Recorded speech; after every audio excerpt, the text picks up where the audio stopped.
عزیز طلبہ، روزمرہ Urdu course code 204 کے پروگرام میں خوش آمدید کہتے ہیں۔ آج ہم یونٹ نمبر 8 کے حوالے سے ڈرامہ نگاری کا مطالعہ کریں گے۔ ڈرامہ یونانی لفظ ڈراؤ یا ڈرون سے نکلا ہے، جس کے معنی کچھ کر کے دکھانا یعنی پیش کرنا کے ہیں۔ بعض لوگ کہتے ہیں کہ ڈرامہ ٹو امیٹیٹ کے مترادف ہے، یعنی کچھ نقل کرنا، کسی اصل چیز کے طرح کا روپ بنانا یا بھیس بدلنا۔ ڈرامے کی دو مقبول اقسام ہیں، ایک المیہ اور ایک تربیہ۔ المیہ یعنی ٹریجڈی، ایسا ڈرامہ جس میں کسی المیہ، کسی دکھ، درد یا سانحے کی کیفیت کا اظہار کیا جائے، یا ایسا ڈرامہ جس کا اختتام المناک ہو، ایسے ڈرامے کو المیہ ڈرامہ کہا جاتا ہے۔ ایسا ڈرامہ جس میں خوشگوار تاثرات ہوں اور اس کا اختتام بھی خوشگواریت بھرا ہو، اسے تربیہ ڈرامہ کہا جاتا ہے۔ جدید دور میں ڈرامے کی ایک اور حیاتی صنف آئی ہے جسے ایکانکی یا یک بابی ڈرامہ کہا جاتا ہے۔ چونکہ ایک ڈرامہ کئی مناظر پر مشتمل ہوتا ہے اور اس میں زمان و مکان یعنی حالات و واقعات بار بار بدلتے ہیں، اس لیے اسٹیج پہ اسے پیش کرنا مشکل ہوتا ہے۔ لیکن ایکانکی یا یک بابی ڈرامے میں ون ایکٹ پلے میں یہ سہولت ہے کہ ایک ہی منظر میں ایک ہی وقت میں تمام کا تمام سین مکمل کر لیا جاتا ہے۔ منظر نہیں بدلتا، لیکن پیش منظر کے کردار اور مکالمے آگے بڑھتے چلے جاتے ہیں۔ ڈرامے کے کچھ اجزائے ترکیبی ہیں۔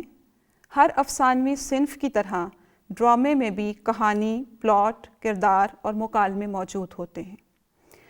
پلاٹ ایک ایسی ترتیب کا نام ہے جس میں آپ کہانی کو کہاں، کس طبقے، کس موضوع پہ پیش کریں گے واضح کیا جاتا ہے۔ کہانی میں آپ ان واقعات میں ایک ترتیب اور تسلسل پیدا کرتے ہیں، اس منطقی ترتیب کے ساتھ کہ اول سے آخر تک کہانی ارتقائی مراحل طے کرتے ہوئے آگے بڑھتی ہے۔ اس کے بعد آپ کے مکالمات جو ہیں وہ اس کہانی میں اہم کردار ادا کرتے ہیں۔ کردار اور مکالمہ عام طور پہ ایک ہی چیز یعنی ایک ہی سکے کے دو رخ سمجھے جاتے ہیں۔ کردار جو بات کرتے ہیں وہ ان کی شخصیت کے آئینہ دار بن جاتے ہیں۔ اس طرح کردار اپنے مکالمے کے ذریعے سے اپنے کردار کی نمائندگی بھی کرتا ہے اور کہانی میں اپنا حصہ بھی ادا کرتا ہے۔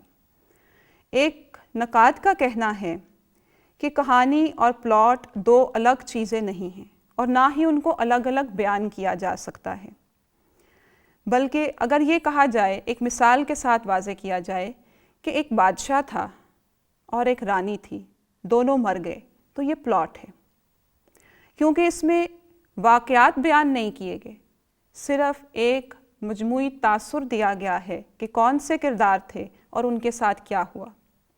لیکن اگر کہا جائے ایک راجا تھا اور ایک رانی تھی، راجا مر گیا اور اس کی جدائی میں رانی چل بسی، تو یہ کہانی ہے، کیونکہ اس میں ایک منطقی ترتیب اور تسلسل موجود ہے۔ اور اگر اس میں کردار اور مکالمے بھی شامل کر لیے جائیں تو بولا جانے والا ہر لفظ اس کردار کی مجموعی کیفیت کو واضح کرے گا۔ اس طرح سے کہانی آگے بڑھے گی اور ان چاروں کی مجموعی جو صورتحال ہے یا حیثیت ہے وہ اس طرح گتھی ہوئی ہوگی کہ ہم اس میں سے کسی ایک جزو کو بھی الگ نہیں کر سکتے۔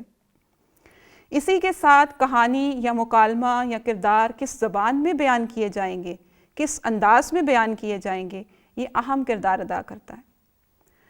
ہم دیکھتے ہیں کہ ڈراموں میں مختلف کردار بھیس بدل کر یا اپنے اپنے سوانگ یا بحروب بھر کے ہمارے سامنے آتے ہیں۔ کوئی استاد کا کردار ہے، کوئی ڈاکٹر کا ہے، کوئی ان پڑھ انسان کا ہے، کوئی ریڑھی والے کا ہے، کوئی دکاندار کا ہے۔ جب تک وہ کردار مجموعی طور پہ ویسی ہی زبان اور چال ڈھال نہ اپنا لے، ہم اس کو نمائندہ کردار تصور نہیں کرتے کہ جو کردار جس تہذیب، جس طبقے، جس گروہ کا نمائندہ ہے، اس کی زبان سے ویسا ہی لفظ، ویسی ہی زبان، ویسا ہی مکالمہ ادا ہو۔ وحدت زمان و مکان پانچویں اکائی ہے۔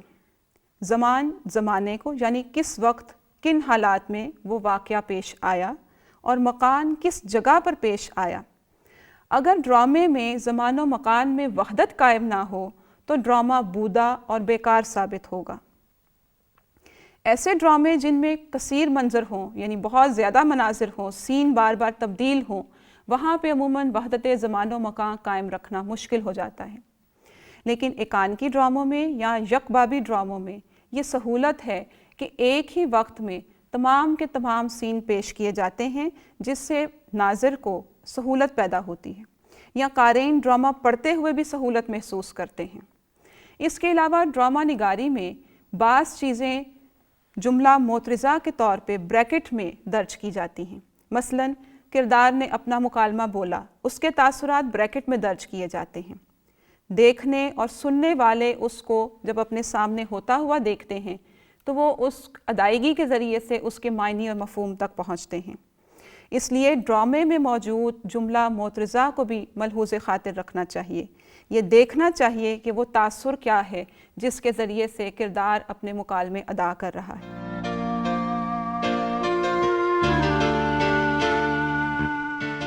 عزیز طلبہ، ہمارے نصاب میں یونٹ نمبر 8 میں اماں جان کے نام سے ایک ڈرامہ شامل ہے۔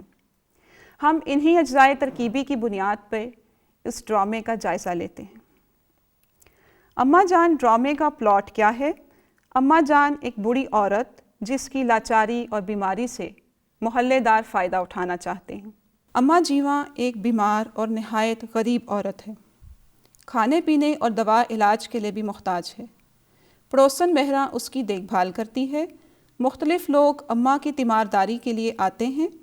اماں جیواں جب تھک کر سو جاتی ہے تو ایک شخص لحاف میں ہاتھ ڈال کر ایک صندوقچہ نکالتا ہے۔ لوگ چور چور کا شور مچاتے ہیں۔ جب اس صندوقچے کو کھولا جاتا ہے تو اس میں کفن نکلتا ہے تاکہ اس کی میت بعد از مرگ گھر ہی میں نہ پڑی رہ جائے۔ کردار اماں جیواں، مولوی جی، شیدہ، مرادو، حسن، لالو، اسلم اور چودھری صاحب۔ یہ تمام کردار اپنے اپنے مخصوص انداز میں لفظ بولتے ہیں اور اسی مخصوص انداز سے ان کے کردار واضح ہوتے ہیں۔ مثال کے طور پہ ماشکی جو پانی بھرنے والا ہے، اس کے بات کرنے کے انداز میں ایک مخصوص لوچ ہے۔ عوامی لہجہ، سادہ بول چال اور جس طرح کی شخصیت ڈیولپ کی گئی ہے، یعنی کردار جس طرح کا ترتیب دیا گیا ہے، اسی طرح کے مکالمے اس کی زبان اختیار کی گئی ہے۔ ہم ان مکالموں سے ان کی نفسیات کا بھی جائزہ لے سکتے ہیں، یعنی لالچی انداز میں ان کی باتوں سے جو لالچ ٹپکتا ہے وہ ان کی زبان اور مکالموں سے ہی اندازہ کیا جا سکتا ہے۔ ہر کردار آ کے جس انداز سے اماں جیواں کی محبت میں اور اماں جیواں کو اپنے بزرگی میں لینا چاہتا ہے، یہ سب چیزیں اس بات کا عکس پیش کرتی ہیں کہ یہاں ایک ایسی فضا تیار کی جا رہی ہے کہ جس میں نفسا نفسی، لالچ اور خود غرضی نمایاں ہے۔ وحدت زمان و مکان اس پورے ڈرامے میں وقت یا زمانے کا ایسا تاثر موجود نہیں، یعنی یہ واضح نہیں ہوتا کہ صبح کا وقت ہے یا شام کا ہے۔ ڈرامہ نگار نے بھی اپنے مکالمے لکھتے ہوئے یا منظر پیش کرتے ہوئے اس کیفیت کو واضح نہیں کیا کہ کیا یہ منظر صبح کا ہے یا رات کا۔ لیکن جب ہم ڈرامے کو پڑھتے ہیں اور ساری کارروائی دیکھتے ہیں کہ پانی بھرنے والا آ رہا ہے اور خیال رکھنے کے لیے عورت آ رہی ہے، وہ کہہ رہی کہ بچوں کو کھانا کھلا کے ابھی آئی ہوں، تو اس سے ہم اندازہ کر سکتے ہیں کہ یہ دن کے کسی پہر کا واقعہ ہے۔ یعنی اگر ڈرامے میں وحدت زمان و مکان تحریر نہ بھی ہو تو ہم کرداروں کی آمد و رفت سے اور ان کی گفت و شنید سے یہ اندازہ لگا سکتے ہیں کہ یہ کس وقت کس موقع پر ڈرامہ لکھا گیا یا پیش کیا گیا۔ اس طرح سے مجموعی تاثر کا حامل یہ ڈرامہ ایسا ہے کہ جس میں ہم کرداروں کی زبان، بیان، ان کے عمل، ان کے کردار، ان کی سوچ سے واقف ہوتے ہیں۔ اور اس ڈرامے کا مرکزی خیال یہ ہے کہ انسان اپنے لالچ میں کسی کی مجبوری اور لاچاری سے فائدہ اٹھانے سے بھی نہیں چوکتے، یعنی انسانوں کی بے حسی اور ان کے لالچ کو موضوع بنایا گیا ہے۔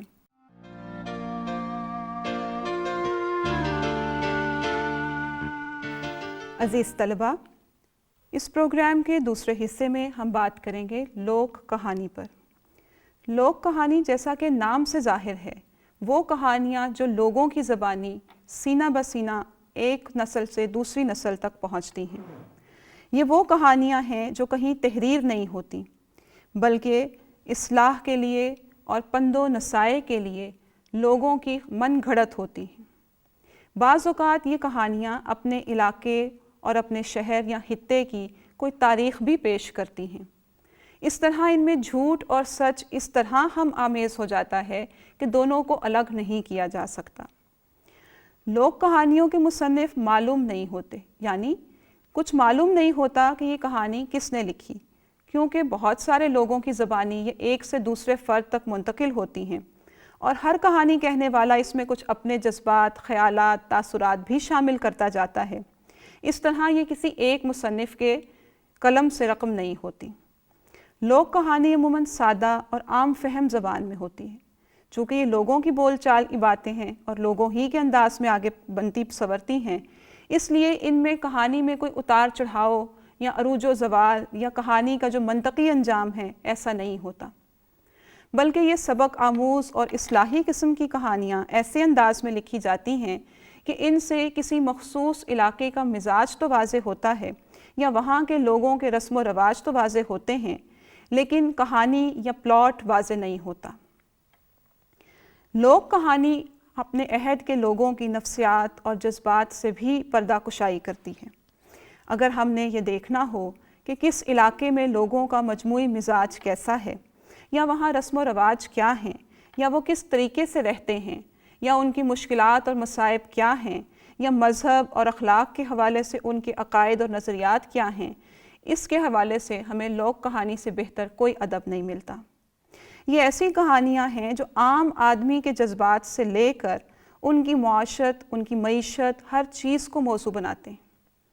معاشرت اور معیشت چونکہ انسان کی زندگی پر اہم کردار ادا کرتے ہیں، اہم اثرات مرتب کرتے ہیں، اس لیے ان لوک کہانیوں میں لوگوں کے ان مسائل کو اجاگر کیا جاتا ہے جن کی مدد سے ان کی جیتی جاگتی زندگی کی تصاویر پیش کی جا سکیں۔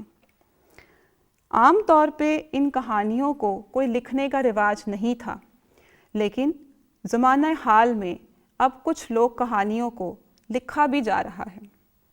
وہ کسی ایک مصنف کے نام سے یا کسی ایک مرتب کے نام سے جاری نہیں کی جاتی، بلکہ ان کو لوک کہانی کے عنوان سے ہی لکھا جاتا ہے۔ عزیز طلباء، آج کے پروگرام میں ہم نے ڈرامہ نگاری اور لوک داستان یا لوک کہانی کے بارے میں پڑھا۔ امید ہے امتحانی نقطہ نظر سے یہ پروگرام آپ کے لیے فائدہ مند ثابت ہوگا اور آپ اس سے استفادہ کریں گے۔